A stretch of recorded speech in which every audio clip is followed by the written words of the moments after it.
Welcome to Being Athletic in Perimenopause and Beyond. My name is Danielle Hoogland. I am a health and sport performance coach in the sports of triathlon and in cycling and, well, let's do running and swimming because that's triathlon, just separated. I love to educate and coach women in particular to embody excellence in sport and health and life. And I am loving all the interviews I have, and today is going to be another fantastic interview for you with, can I say, is it doctor? Do you have a PhD? No, not quite. No. Not quite, I was but we doing one. definitely have a ton of research behind the work that you've done, which we're going to delve into. But Rowan Minnion, who is the founder and CEO of Blonex, welcome. Thanks, Anil. It's great to be a part of this initiative you have. I love it. Yeah, well, we started getting to know each other a number of months ago, and learning about Blonex and learning about the work that you're doing in, well, I would say being part of a real change and an initiative in the supplement industry to bring really high quality products and knowledge and information, and to really ground people's experience of supplements into, does it work? I mean, it sounds kind of basic because we hope that all supplements will work, but a lot of them don't. But this is a lot of the work that you've been doing and researching and bringing a lot of rigor to. And this is why I wanted to speak to you today in this beautiful discussion. So can I just tell people a little bit more about you? Yeah, All right. absolutely. So my background is in exercise physiology, and also I'm an ex-soccer player. So I played collegiate soccer in the UK and the US. I started my research tenure in the US for a biotech company, and we were doing research on HMB, which is a supplement that's used by athletes, but also in muscle wasting conditions, especially as you age. And it really opened my eyes up to the supplement market, the level of regulation, but also kind of whet my appetite for bringing different supplements to the athletic market and different to what was out there. As an athlete, I just wanted a product that would work to help me and support my athletic dreams. And I found it was really difficult to navigate the market, even though I knew the science. So I started Blonex to basically to to fulfill our mission, which is to help as many people as possible achieve their athletic ambition. Mhm. But what that means is we need to provide products that have a perceptible impact on people's performance. That's what they want, that's what they're paying for. So that mantra we have, and the way we do it is firstly by grounding our products in the science. So I spend my time nerding out on the science. I love it. It's a hobby of mine. But I can bring products out of there when I'm convinced that they do something. But that's only half the battle. The other half is making sure people are using the product correctly. So we pride ourselves on providing the right products and coupling it with an experience, a post-purchase experience that helps people to use those products correctly, and for them and what their sport they're participating in. And the end result is that they'll use them more effectively and have that perceptible impact on performance. So that's really what, we're very mission driven like that, and that's what our goal is. Yeah, and why I really wanted to bring this conversation forward is um, because what is our relationship to supplements? And I think that this is where I really love your model. And I think that we as consumers, whether it is of your products or others, can bring our experience to a much higher level if we utilize the standards for which you are holding yourself accountable to and continuing on. And so what I want to do in this interview is really explore. I want I want you to repeat that again, actually, like, Mhm. and just understandings, because then whether we're able to, because this is a worldwide masterclass series, so not everyone will be able to utilize your products, but what is it that we're looking for when we create a relationship with a supplement. And we're going to be digging into this interview, not just, I mean, we're going to look at the history and the current challenges of this, because a lot of people aren't familiar with some of the challenges in the supplement industry. We're going to look at the challenges of the research in the supplement industry, and you have a lot of industry expertise right in sleep and sleep apnea. So we're going to dig into something that you really honed in on with your, was that where your master's was particularly focused on? But I was actually starting a PhD. I started a PhD in sleep medicine. I was about a year and a half into it where I was tempted over to the commercial side and started to do that. So And did the biotech stuff. Well, how yeah, fascinating. So you had dug into and started really, I thought there was some sort of like doctorate in you or ambition there. But in any case, so we're going to go into that. And then we're also going to look at, and we'll continuously bring in the female, the athletic female, and in perimenopause and in menopause. So, and then we're going to spotlight two brilliant supplements: protein, creatine. mhm. And we can talk about HMB too a little bit, if that Yeah, is absolutely. absolutely. Okay. So let's get down into the supplement industry. And there's a lot of fear in depending where you live, we are being highly sensitized to the fact that there's a lot of stuff in supplements that may not be the stuff that you've actually purchased. And this idea that it's a quick buck, it's easy to go into the supplement industry. Everybody is doing it, and there's just a lot of, I would say there's a lot of negativity. And so how is it that I call this an insider's view, but can you share sort of these two camps, or is it two camps that are really in the industry? And is there a lot of, how does that feel, how does that work, how does that look for you being on the inside and trying to reach the consumer that is actually trying to support their performance? So I firstly want to start by setting the scene, and that is that supplements work. It's like drugs work. There's no real difference between drugs and supplements. And in fact, a lot of drugs, some drugs in some countries are supplements in others. So that's the first thing to get across to people, that people who have turned their back on the industry, there is real potential in that industry. The biggest issue with it is a lack of regulation. So this goes back to 1984, and there was a big policy change in the US, started in the US. It was an emerging market of supplements, research out there showing certain things did certain things to the body, especially in sport. The government said we need to regulate this before we start injuring people and hurting people. And they they were lobbied heavily by the supplement industry to say, we don't want you to regulate it. We want to think of the tax dollars you can get. We want you to we want the freedom to bring out whatever, and innovation, all that kind of stuff. So the market, the FDA said, we will only start regulating this market if you start to really hurt people. We will step in, take your product off the market and do it that way. So they started doing aftermarket. And then they said to the supplement brands, it's up to you to control your products. You need to show that they work to your customers. You need to make sure they're safe, etc. We've got some basic guidelines on that. That's the level that they're regulated, and not much has changed even today. That's the US. Now, Health Canada is different. They require research. You have to get a license behind your products to show that they work.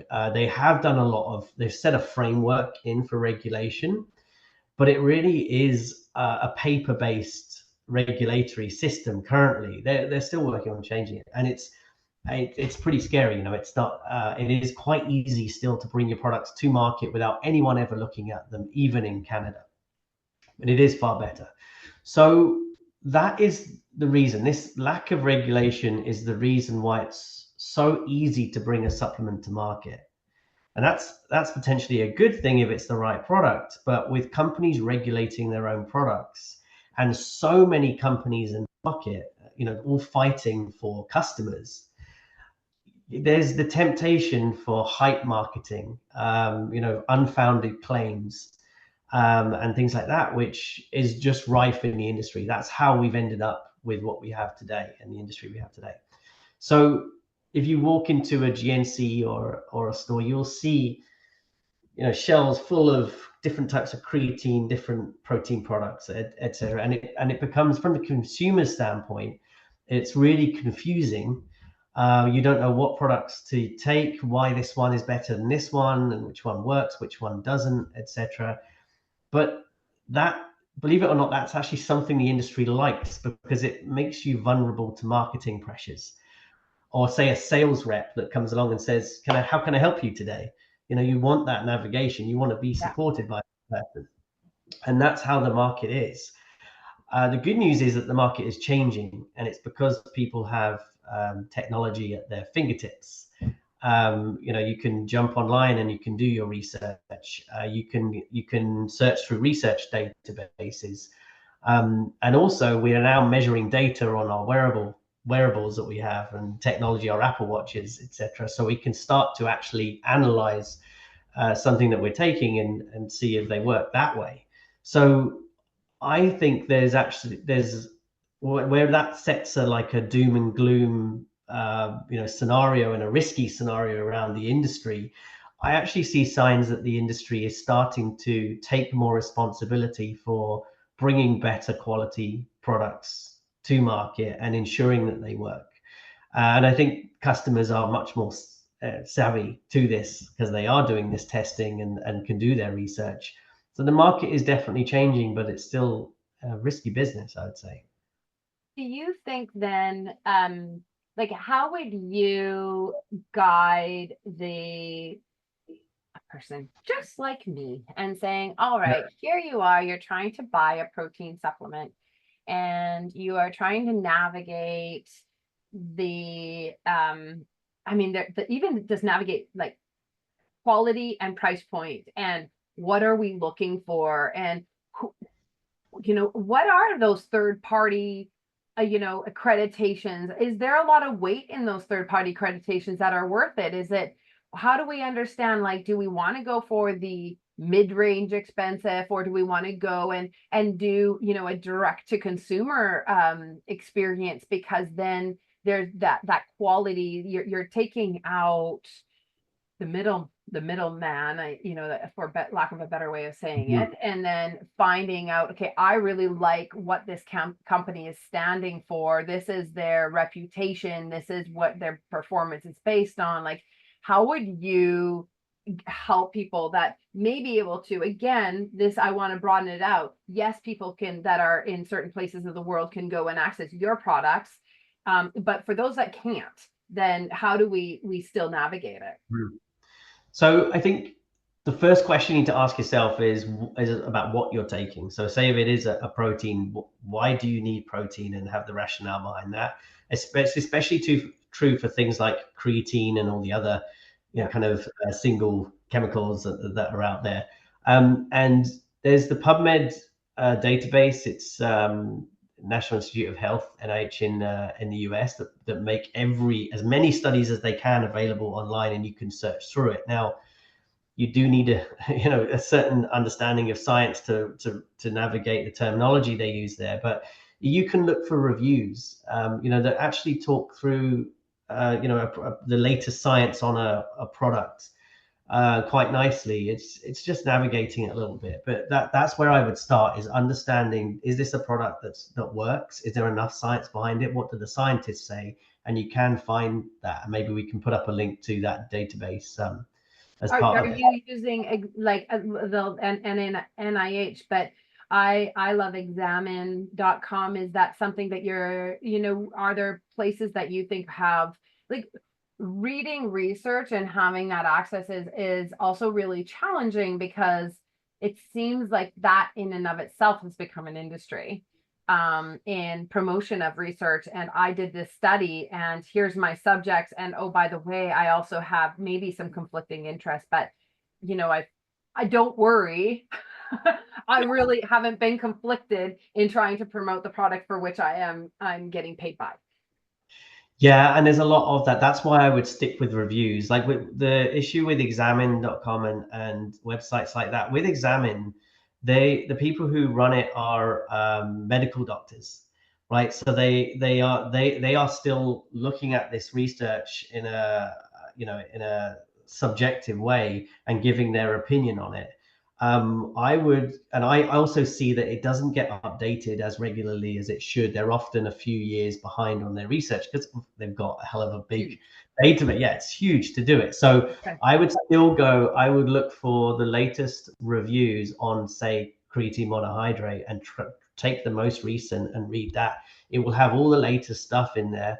And there'll be independent researchers that are doing it. But the big thing is it goes through an editorial board to be published in a scientific journal, which means independent people are looking at it and saying things like, are there conflict of interests in this? And should we, we need to make sure people are aware of that. Is there bias in what this person's saying, etc. So I think that I'm a purist scientist. So I think that editorial review is a really important part of this research to keep the research as impartial as possible.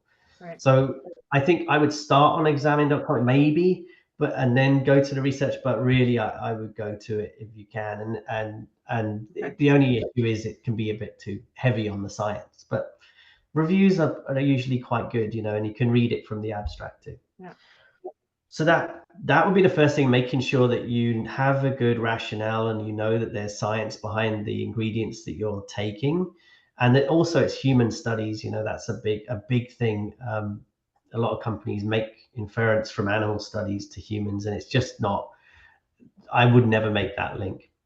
In terms of what brands to use, it's a tricky one. The first thing I would say is the lower cost products. We're coming out of a phase of a few decades of this race to the bottom with companies all selling the same products and kind of undercutting each other on price. You're getting emails that say 40% off today if you order this product, etc. And my concern with that being in the industry is, where are they saving money, right? They in the manufacturing process, and there are ways to save money which are legitimate, like you're selling a lot, so you can cover it that way, but also you can start to get lower cost ingredients, and you can forego some of the testing that you should be doing, lower quality manufacturing. There's a number of other things that a lot of companies have been caught out doing. And I think that's the reason why a lot of people test positive for banned substances. I'll give you an example. One thing that we do is we will only ever work with manufacturers who have an NSF for sport certification for their facility, and they follow GMP, and they're also Health Canada registered. Wherever in the world they are, we need those three things. The NSF for sport certification means that they will never have a banned substance on site. It will not be allowed in the door of their facility anyway. And these are huge facilities, right? They've turned their back on these substances. They're not going to do it. Often, if a company, a manufacturer doesn't have that, it means that they make products that have banned substances in them, understanding that they're banned, but they're not illegal. Right. Right? So there are supplements out there you can buy off the shelf at a GNC that will, if you take it, it will mean you will fail a drug test, but it's completely legal and it's used in supplements today. So that's that sort of thing we can be careful of, sort of thing. But that's a way of lowering your manufacturing cost, is by using a manufacturer who doesn't spend the money to get these certifications. Right. So that's one thing I do. I would watch out for the companies that really are the lowest quality, lowest in terms of cost. Is there's cutting corners somewhere, and I would just dig into that a bit before I purchase from them. If they are reputable brands, brands that you have been on the market for years and they're well known and they're used by athletes, then that's generally a good sign. They have their reputation and their business to maintain. shareholders to please, etc. So they won't take any risk on quality or failing drug tests or anything like that. So that's usually a positive thing. The big thing I would look for, though, is a level of transparency and an ethos for the actual brand. You know, who's behind the brand? What is their background? When you go to their website, is it all focused on selling to you, or is it focused on showing you their ethos and what they do and how they operate, and giving you that transparency that makes you feel comfortable? A thing that we do on our website is we post up all of our certificates of analysis. So this is the final lab results that we get before we are allowed to sell a product on the market. Now, any company, especially if you're a Canadian company or registered with Health Canada, has to do that testing. And in the States, 99% of companies will be doing it. But why aren't they posting up that data for anybody to look at? You say, there's my lot number, that's my test result. So I know that it's free from, heavy metals, or, it's not contaminated anyway. It's gone through some testing at the end to before it's gone to market. Yeah, I'm surprised that a lot of brands don't put that effort in to do that, but it's something that we do, and it's an indicator. It's saying, we want you to know as much, we want you to buy with confidence and understand the level that we go to ensure your safety, but this product will be a high quality product for you. And if you don't see it on a website from the company you're buying from, ask them. Do not be afraid to message them and say, what do you do about this? What do you do about that? Let me know. I think that's an important part of it. So that, I think that's what I would look for in a brand. Mm-hmm. To your question of, whether you should go low cost, medium costs, a higher cost, I think I've seen brands that are medium to the high, which really do a great job. They really care about their customers. They're obviously caring about their formulations and what they do. There's a lot of good companies out there. I would look at their marketing and just consider and think, are they going really shallow level? They're just saying this works, buy it, or are they taking that time to explain stuff and really understand what your needs are and give you that information and help you through the process? I think that's what I would look for on that. Yeah. What I find interesting, and maybe this is something for people to consider, is especially because it's something that we're putting into our bodies as a supplement, is we think about how we can be consumers of things that we love, like clothing, or and there's just like, oh, there's this beautiful shop that is, if I go to one of the places that I love to go shopping, it's Courtney. It's this like tiny little town, but anyway, so it's like, I love my little shop there that has this owner that is really involved and invested and bringing high quality products and whatever. This is as important, that we are creating relationships with the product. Like, thinking about farmers market. Why do we love farmers markets? Because we're trying to interact with the farmer, and why should we expect anything less from a supplement that we are taking into our body? And I think where it's interesting is, and what you're supporting is, what is your farmer going to, you can see your farmer right there.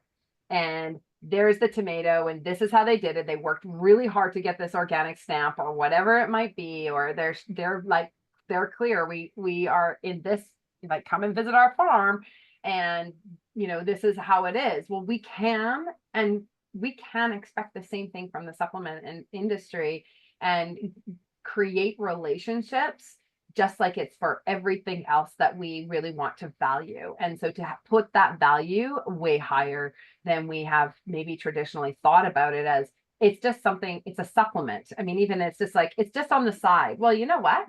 That supplement, if it's proven to work and you know why you're taking it, is as important as everything else that you're choosing in your consumer basket.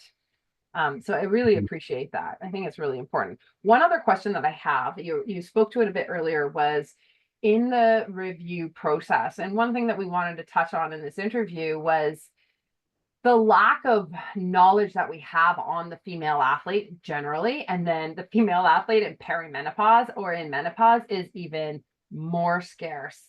And what are some of, like, just, I know that you're not necessarily focused on a supplement for the athlete in perimenopause. You are focused on ensuring that the athlete is going to raise to their highest performance in your mission, and whether they're in perimenopause or in any other time. But what are some of the challenges that we in female athletes need to be aware of, that the reviews might not actually be speaking to our experience? And then how do we counteract that with what we are experiencing, period, and how, the analysis and the curiosity that we need to take in what is the performance benefits, what is the actual result of us taking a supplement?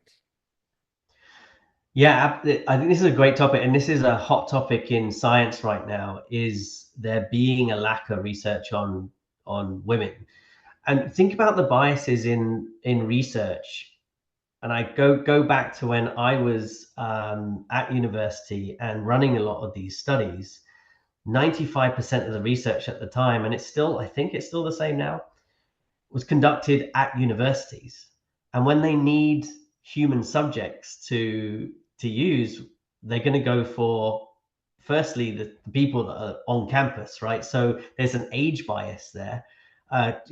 Most research studies on sport, on people doing exercise, it's usually from about the age of 21, 22 to mid to late 20s.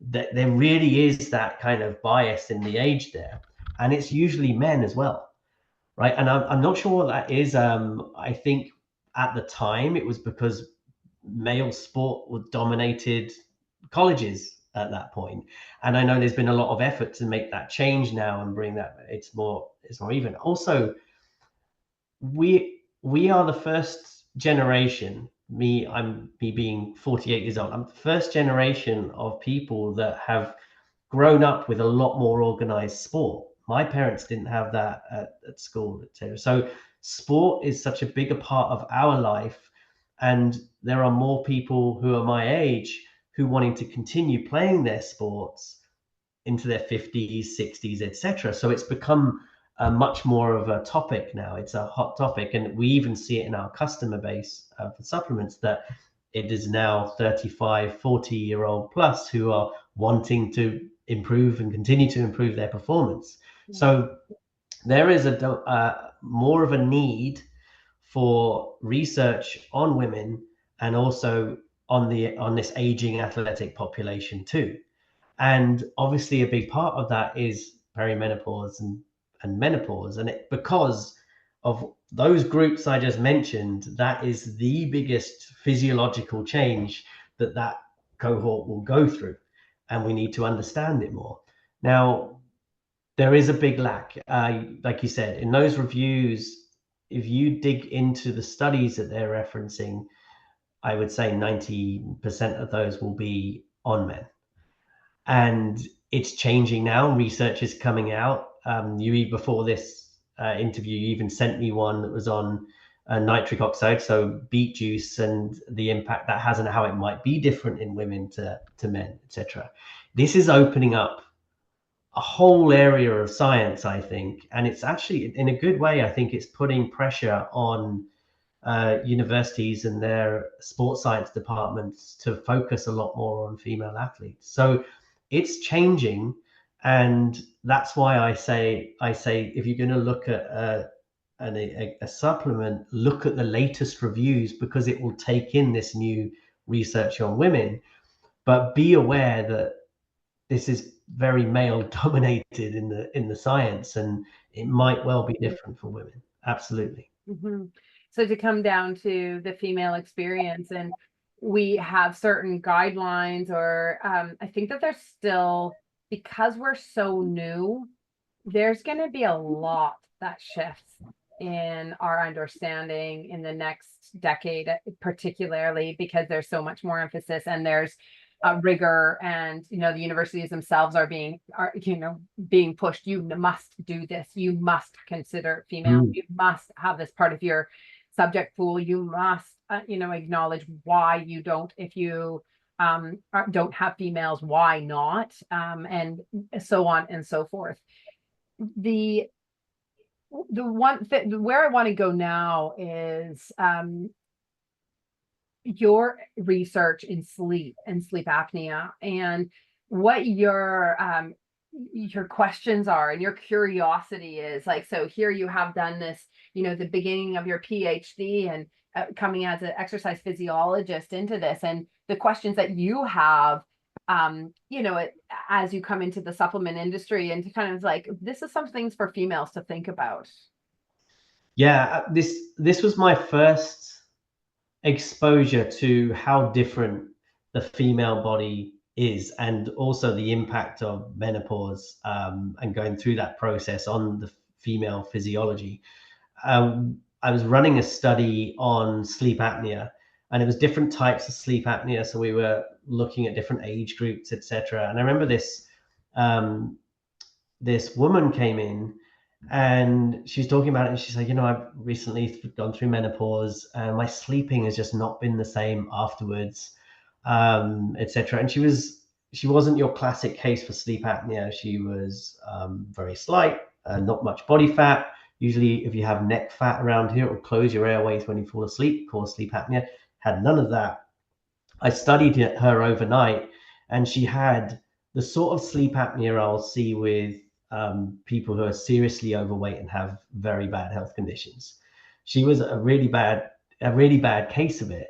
And in the morning, I woke her up in the morning, and I showed her breathing, and she was, her airway was being obstructed for, up to a minute and a half, between night. So she would fall asleep, stop breathing, and have to wake up to rebreathe again. And it was just destroying her sleep. And it was no wonder that she felt so bad. I talked with her about it, and then I went and discussed it with the other sleep doctors that were there, and it started this discussion about menopause and sleep. And sure enough, we started looking into it. And post menopause is when the majority of women will develop sleep apnea. Women are very robust when it comes to having sleep apnea. Much men will have it at all sorts of age and be much more likely to suffer from it. Women will almost be protected from it until they go through menopause, and then it can get really bad.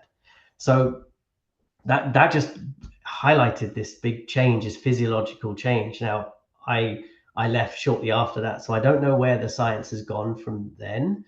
I would say, and the understanding of it, because it might be a physiological thing, but I think it's a hormonal thing as well that's going to change that. The understanding at the time, and this is over a decade ago, was so limited. We were so early in understanding of this, and I'm wondering where it has now. But we just thought this is something is changing there. And from the athlete perspective, and for the focus that we have today, if you're not sleeping well because you have a varying degree of sleep apnea, going through menopause, postmenopausal, think of the impact that could have on your recovery as an athlete. We know that sleep is so important. One thing that will happen is you'll have very little deep sleep, which is where most of your growth hormone throughout the day is released, which is the hormone for recovery, for muscle repair, muscle adaptation, etc. So that's one area that we need to look at, and we need to develop the science on it for women. Well, and I think you're pointing to something is, and when we think of supplements, we have to really take the whole person into regard here. So when we think, okay, I am wanting to adapt well to a stress, I need to take protein to adapt. And we might not be seeing the results of our adaptation. We might be still experiencing high levels of inflammation or joint pain or whatever it might be, muscle.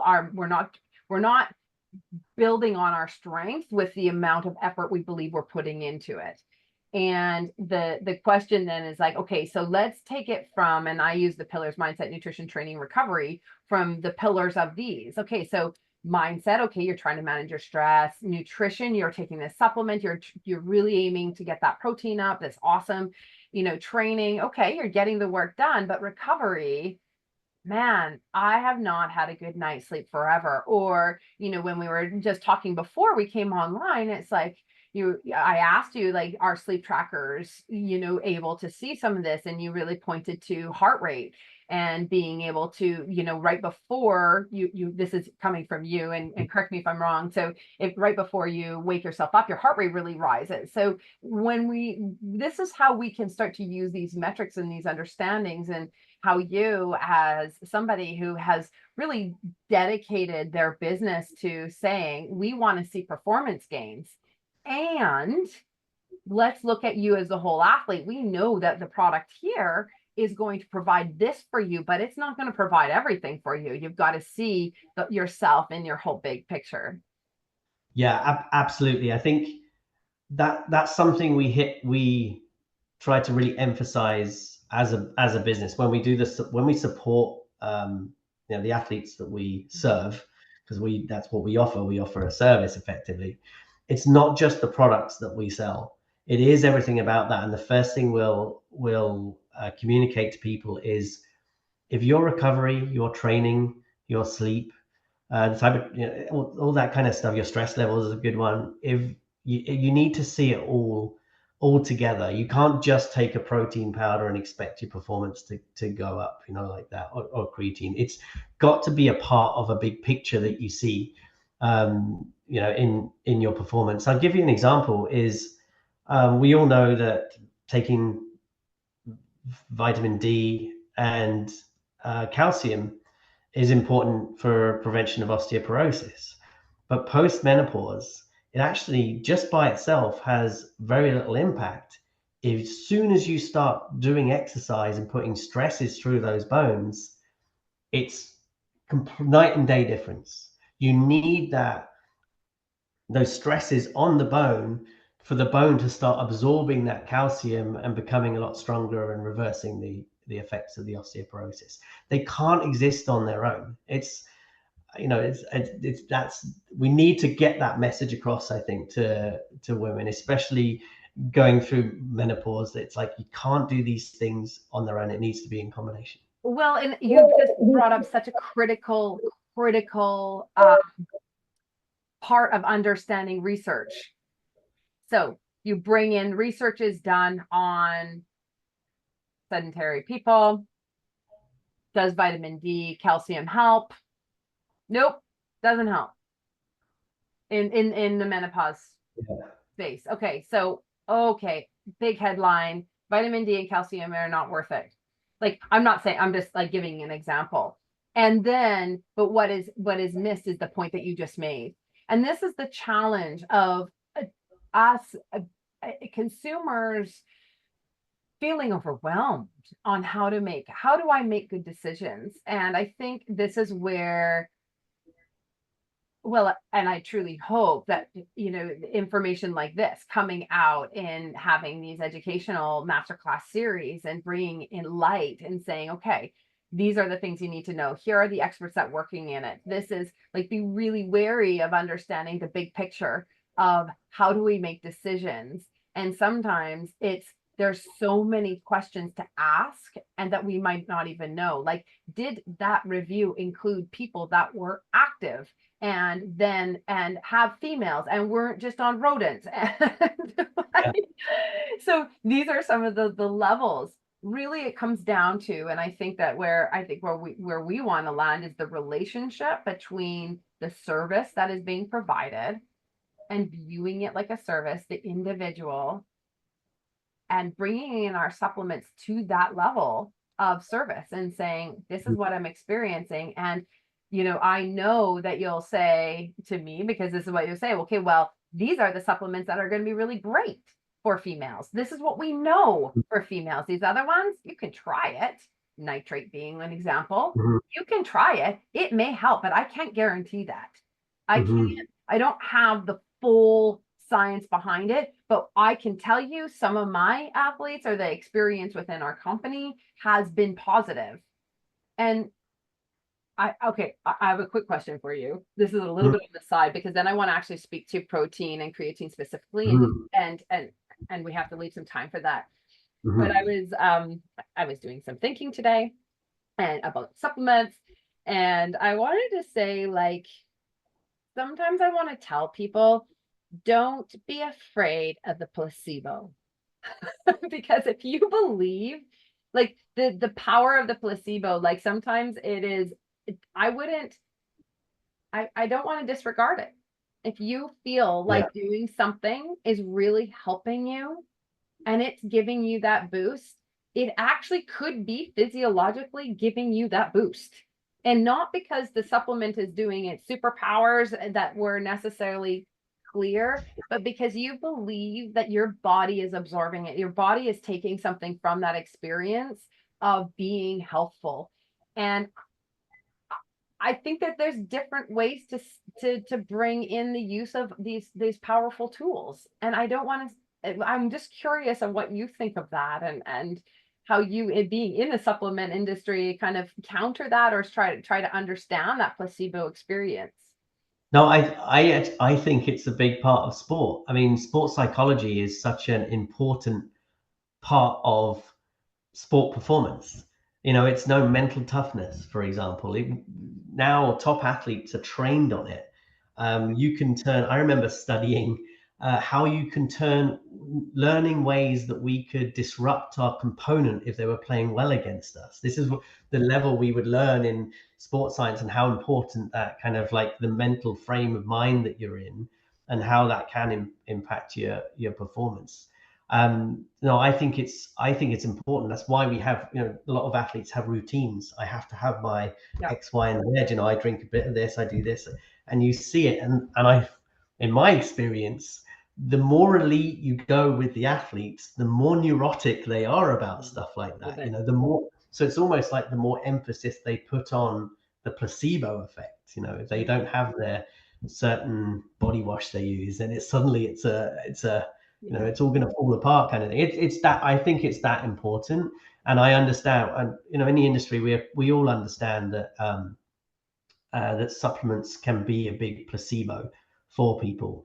My concern is when companies really take advantage of that. That's I don't like that side of it, but I do feel that. But also imagine what you could do if it's a placebo effect. Also, it's going to actually have a Right. physiological improvement, Yeah. because there are elements, and we do this. Obviously, you can control a study and you can use a placebo control in there, and it's the gold standard that you do that. But there are things that you can do in a study where there is no placebo impact on it. So if you and I were taking a supplement and you had the ingredient I didn't, and we both did VO2 max tests, our body physiologically can only uptake a certain amount of oxygen. It doesn't matter how much placebo you have, that will be, the difference will be there, and it'll be Yeah. the same repeated again and again and again. So yes, there's placebo, and that's the mental side of it. And I think that's mental toughness. And you know, you're that it works a lot with, say, team sports and things like that. If it's an all out you know, like at your fitness level impact and that kind of stuff, then there are elements where placebo doesn't come into play. Absolutely. Really interesting. All right, let's get into protein, because we love to talk about protein. And one of the big challenges that female has, and we could say humans in general have, is getting enough protein in when Mhm. we live very active lives. We're running around. We don't always have time to make that beautiful whatever, tofu scramble or chicken, side whatever. And this is where we come into, and a lot of people have protein as a supplement. Can you help us understand a little bit about how you came to finding the value of the protein supplement you have, or just maybe first protein supplements in general, what to look for, and then why you really took it upon yourself and made a huge business risk and took really like made it as your bread and butter to say, this is the protein that I want to stand behind, and this is Mhm. why. So yeah, protein, I think it's really important, and especially in the aging athlete. I think in general, developed world, protein isn't hard to come by, and we all have quite a bit of protein in our diet. And the body is really good at adapting. If it doesn't get enough of these types of amino acids or this protein, it can make do. You're not going to meet anyone who is really protein deficient. Not in our world. But as we get older, the absorption of the protein we eat, it deteriorates, and it, especially when we get to the later years, it speeds up. And as this is well known, it's to do with the digestive tract not being as efficient as it used to be, etc. So we're not as good at taking that protein out of the food that we eat. So supplementation, I think, becomes more important the older we get, for sure. And I remember I've even quoted people quoting something like 1 gram of protein per pound of body weight as we get older, which is quite a bit. I think for me that would be 160 grams of protein a day. It's not a small amount. Yeah. But protein supplementation makes sense. It only makes sense, in my opinion, and from my understanding of the research, it only makes sense in terms of its ease of use, its convenience, right? We should get it in food, real food protein, because it comes with all of the other stuff and the nutritional value, the vitamins, minerals, that kind of stuff. It is much more effective, in my opinion, to get it from real food. Real food is always first. The protein shake should be on top of that. I'm just topping up what I get, but most of it will be from real food. Now, there are some really good proteins already on the market. Whey protein is the obvious one. The reason it's so popular, firstly, is because it's a byproduct of cheese making. It used to be a waste product that they would pump out into the sewage system, and then suddenly someone said, "Hey, there's a lot of protein in that. Can I have some? I'm a bodybuilder," and this is in the 80s kind of thing, and it was a huge market. And the next thing you knew, it was powders. It was in pancake mixtures and all sorts of stuff, and it really is a high quality source of protein. It's isolated from milk, so there are other proteins in there. On its own, it doesn't really exist in nature. Um, you have to process milk a lot to get the whey protein. A lot of companies also further process it to become ultra high absorbing. And the idea is you want that protein in your body as quick as possible, and there's a benefit. And there are studies that suggest, I'm going to say suggest, it's a really important word, suggest that taking whey protein, it helps you recover better than if you weren't taking whey protein. But they use this measurement called muscle protein synthesis, or MPS, and they say if your MPS goes up, your body starts making more protein, then that's an indicator you're recovering quicker. I don't believe that. Oh, I don't believe it. I think that yes, it will go up, but over the next 3 or 4 hours, it will also come back down again if you took a protein that wasn't as quick to create that spike in it. You would still get the same amount of protein production over time. And there's research to show that too. So whey protein is one, it's highly processed, it's available everywhere, it's not crazy expensive. COVID drove up the price quite a bit, so it's a bit more expensive now. There are others out there, and they're decent proteins. But the issue I always had with the protein market, even though I could see the convenience, two issues. Firstly, other companies were doing it really well. They've got whey protein, they own the market. It's a decent product. People will go and get that. I will suggest, if you really want to, it over there. The second one is it's highly processed.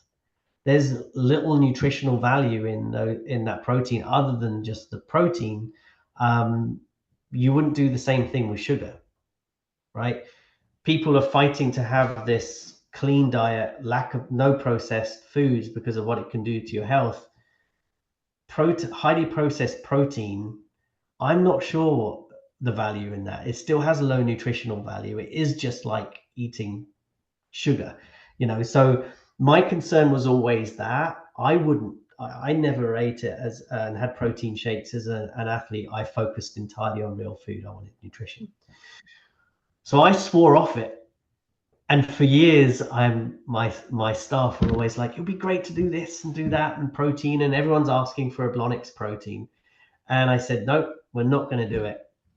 And then I discovered the egg white protein isolate that we sell now. And the reason I love it is because it's egg whites that are simply put through a filter. So you imagine your coffee filter, it's put through something like that. And it takes out the sulfur, which is the eggy taste in the egg. But the egg whites are still egg whites. And the beauty of it is it comes out, it doesn't taste like eggs. Therefore, it doesn't take much to flavor it. We don't have to add all these masking agents, etc., that give the protein taste that you get. It's a bit like a chemical lab, but I'm drinking it. It's protein. So the taste profile on this, the protein that we have, is so like real food, and it is just eggs, but it doesn't taste like eggs. It took a lot for me to make a protein powder, but I wholeheartedly believe in it because it's the equivalent of 6 egg whites in one scoop. You can add it just to water. It tastes great. And it's so close to real food that if you put it in a skillet and fried it, it would turn into scrambled chocolate eggs, basically. So it really is that. That's why we did it. We did it because, and why I'm a big fan of it is because it's saying you need more protein in your diet. You can do that from real food, and we've given you that option that's really convenient. And that's it. So there are options out there. We're creating one. It's now our top seller in Canada, which is fantastic. And we're having a hard time keeping it on the shelves, which is great. But I think there's a desire for it. There's a gap in the market for these less processed protein powders. It's something that the protein market has always wrestled with. So yeah, it's important, especially for the aging athlete, and there are kind of cleaner real food options out there that are coming to the market.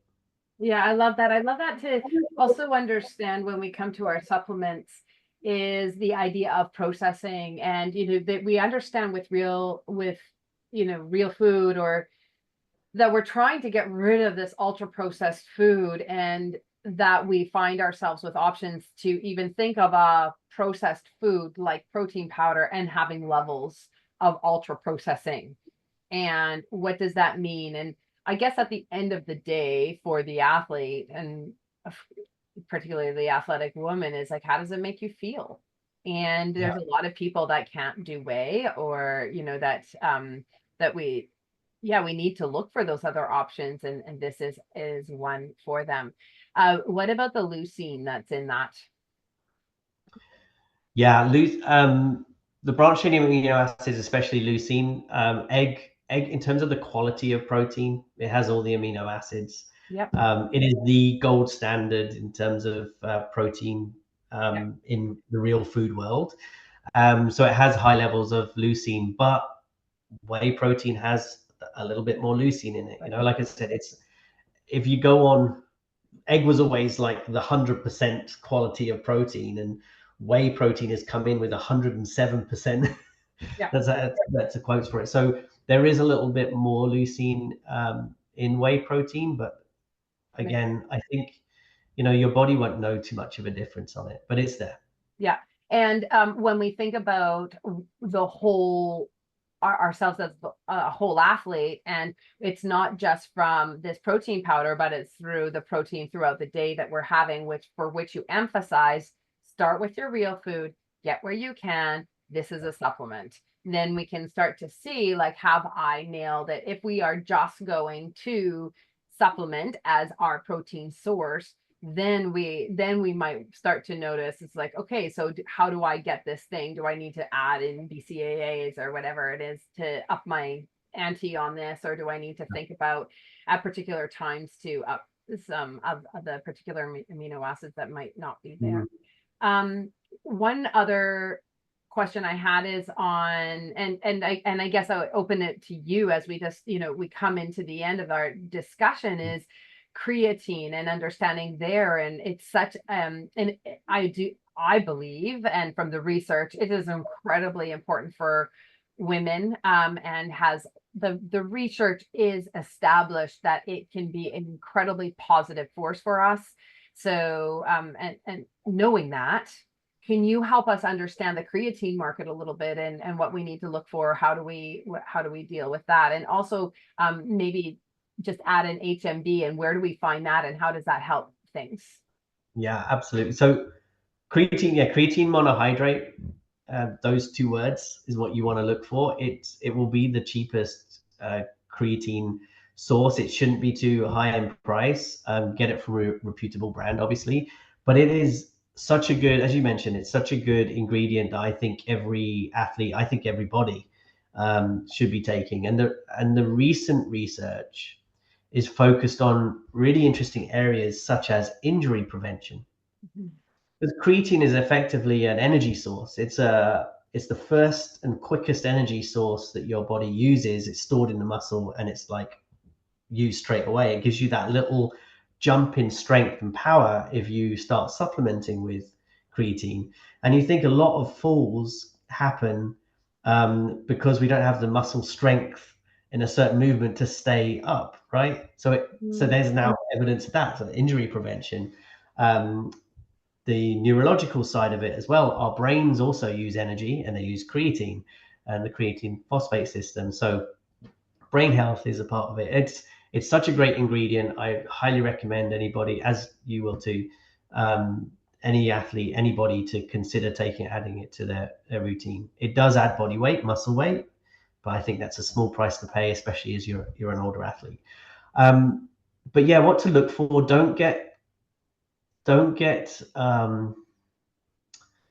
pulled in the direction of different types of creatine, or I think there's a pink pill creatine for women. That used to be that kind of stuff. That is marketing hype. It's companies trying tooth and nail to differentiate themselves, and I don't believe they should. I think it's sell it as a powder form, don't have any additives to it, and take a scoop of it every evening when you're brushing your teeth, that kind of stuff. It should be a staple along with your vitamin pills, that kind of stuff.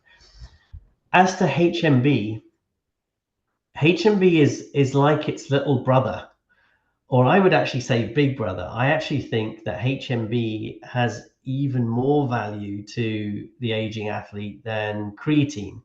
Creatine is great, take it. HMB, what HMB does, firstly, what it is. You mentioned leucine, a really important amino acid. Leucine in the body is turned into two things, and one of them is HMB. It sits in the muscle and it does two things. Firstly, it tells that muscle, don't break down, right? It says, Yeah. don't break down as quickly. Let's slow it down. I want to keep you. And it also makes it really strong. So it improves the quality of the cell membranes. So when we're training and exercising and the body's like, I need to break you down and reform you and muscle, it's constantly turning over our muscle. HMB is in there saying, no, you're not allowed to do that. I need to keep this muscle as long as I can. So it's used in age related muscle loss, but also in cancer and AIDS patients to maintain muscle mass. Also, it reduces the damage that you get from training. If your muscles are more intact from training, firstly, you don't feel as sore. That's a good thing. But the other one is you don't need as much recovery time. So you'll be back to training sooner and you'll be able to train at a higher quality. So HMB is effectively a way of keeping your muscle, but also improving the quality of your training and reducing your need to recover. I've been taking it for the majority of my life now, and I can confidently say that I have kept a lot of my muscle, even though I'm heading towards 50, because of keeping that supplementation up and my body just being primed for keeping the muscle that I've got. but also I don't get as sore. I don't get as sore as my friends or the other athletes that I compete with. I just really know, I notice it, and they say I'm sore from yesterday. I just don't feel that. So that's the reason we combine the two ingredients. I encourage anybody to look at HMB. There is research on women out there, especially the early studies they did it, but it, like all Mhm. ingredients, still needs a lot more in HMB. Um, yeah, but they are two ingredients that I thoroughly recommend to Yeah, athletes. and I just like want to point out like how interesting it is that you came to it. Like, so this was when you were in the biotech. So what we learn so often, it's like we are encouraged, like look at it from a different perspective. Like we're always saying, like look at it from a different angle. And you were mentioning that it's used or has been more. It's in the dialogue of cancer patients and who else was it? Sorry, in muscle wasting in scenarios Yeah, of muscle wasting. I don't know exactly what all those are, yeah, but in any case, so that's where you really took and honed in on your knowledge there and say, hey, we've got this thing that we really want to point to. And I think yeah, that that's fascinating in and of itself. So when you look at the research or you go to the reviews or you're pointing, it actually is saying, can we make this inference here? And while we need more research for athletes specifically, is this like, does this make sense? And to me, it makes sense when we think of stress and how do we, and I love your analogy because that's how exactly how I talk to my athletes when we're doing a hard work. I'm like, you're not going anywhere, muscle. It's like, I want to use you. And this is yeah. just another way to build that up and just have the mental fortitude. Like, I am staying strong, by the way. Yeah, love it.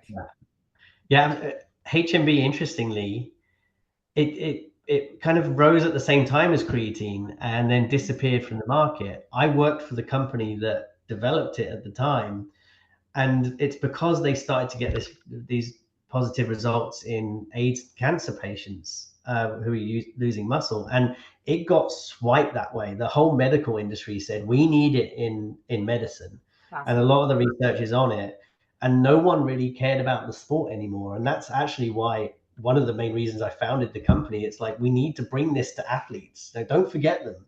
Yeah. They're also going to benefit from this. So, and there's a nice story behind it, HMB. I do think it's growing in popularity again quite a bit. We're putting a lot of effort into that, and other companies are. But I'm excited about its future too. Yeah, that's really cool. I love it. Okay, so we have a free gift from you, which is super cool. It's athletic performance hacks for aging athletes. Do you want to just share a little bit about what that is? Yeah, absolutely. So it's actually a pet project that I did for myself. I'm feeling the effects of age on my performance now, and it's like, how can I use science to continually improve? Is there a way, dive into that to improve my performance as I get older? And I got into research. I looked at things like mental toughness, hand-eye coordination, my reaction time, my reaction speed, and the ways that I could improve that. And I kind of kept looking through it and finding these really cool studies with things like people playing computer games and then speeding their reaction time, that kind of stuff, and took out all of these hacks. I think there are about 7 of them, and I put them into this download that you can go. There's going to be a link somewhere for you to put in your email address and you'll get them. But it's really interesting, really easy to digest, and just gives you some kind of like, I might try that or bring that into my training. I Little love it. hacks that will help us, age on the sports field. There you go. It's so funny because I have an athlete and she loves the little, like sometimes she has those games and now I can say it's for performance and then she can relax, and the fact that she loves this thing and feels guilty once in a while of doing it. In any case, I love it. Fantastic. I have 3 final questions for you, and then I'll ask if there's anything that we've missed that you really wanted to get across to our listeners. So first question, what are you thankful for right now? Oh, um, definitely my health, and I think that and ability to still play sport. I suffered a really bad knee injury this summer. I had a crash on my mountain bike, and I've got a full ACL rupture, partial MCL, and meniscus tear. It's the worst knee injury I've ever had, but I've bounced back really quick from it, and the doctors are very positive. I can go that way, but it's at times like this where you kind of go, I'm really glad that I'm healthy and I have the muscle, and I also, the doctors consider me a candidate for full surgery to get back because I can still perform in my sport. So I'm really thankful for all the work that I put in and my health on that note. And it means that, I'm feeling very positive about the outcome of this kind of setback. So I Yeah. think that's where my mind is right now. Yeah. And also all the work that you do, like, I mean, it's tied right into how do I support my body day in and day out with consistency. And I think as we age, and in North America or in Europe, these are the things that, and one of the levers that we have at our disposal, and this is a privilege. And so let's use them. Yeah, That's what I can absolutely. say. What advice do you wish you had learned 10 years earlier? The big one is it will never feel like it's the right time to do something, but do it anyway. If I look back, and the only regrets I have is not taking the plunge to go after something that I wanted to do or wanted to participate in. There's that feeling of, oh, I need to learn more or do more or be more prepared to kind of go down that path. What turned me into an entrepreneur is being very, like adamant about not thinking too much about it and doing it. Going, hey, I want to start this company. It's like, I need to start it now. It's not next week. It's not next month. I need to quit my job right now and go and start it. I would say that to anybody out there. If you're thinking of doing anything, competing in that event or going for that competition and you don't feel quite ready for it, do it anyway. I've learned I've had a great academic career and I've been very successful in it, and it's been great. But the real learning has actually come from just jumping in and figuring out stuff as you go along, and you miss out on that if you kind of try and be too prepared for stuff. So yeah, I'd say to anybody out there, like, whatever you're thinking and you're tempted to go down that path, do it now. Do it straight away. Get into it. I love it. I think that's so perfect. Yeah. Amen.